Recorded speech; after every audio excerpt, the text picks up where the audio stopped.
హీరోయిన్గా చేసిన తర్వాత నేను హీరోయిన్గా సరిపోను అని మీరు అనుకున్నారు. సరే, అది ముందే అనుకున్నారు. అది పక్కన పెడితే నేను వయసుకు మించిన పాత్రలు చేయొచ్చు అని కూడా అనుకోగలగడం చాలా కష్టమైన నిర్ణయం అది. అంటే ఒక పక్క గ్లామర్ కాకపోవడం ఒక ఎత్తు అయితే, ఇప్పుడు ఒక తల్లి క్యారెక్టర్, అక్క క్యారెక్టర్ చేయడం చాలా ఎంగేజ్లో. అవును.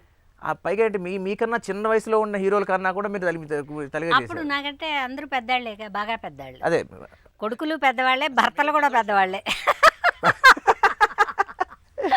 సో మీకన్నా పెద్ద వయసులో ఉన్న వాళ్ళకి కూడా మీరు తల్లిగా యాక్ట్ చేశారు. అవును.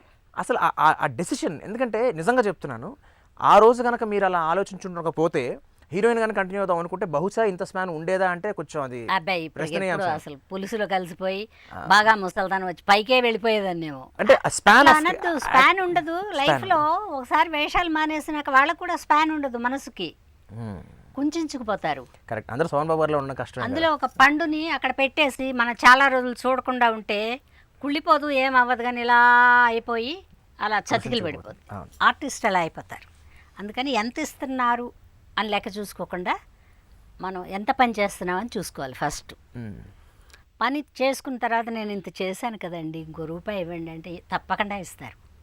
అందులో సినిమా వాళ్ళంత దయ ఉన్న హృదయాలు బయట ప్రపంచంలో లేవు. అరే, బ్యూటిఫుల్ బ్యూటిఫుల్. సో మరి ఆ డెసిషన్ మీ డెసిషన్ అయినా తల్లి పాత్రలు వేయడానికి అమ్మగారి సపోర్ట్ ఉందా?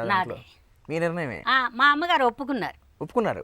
నువ్వు చిన్నదానివి కదా, ఎందుకు ఎలా తీసుకున్నావు అని కూడా అనలేదు. అవునులేవే, మన ఊళ్ళో అంటే వేషాలు నిఖరం కాదని కదా.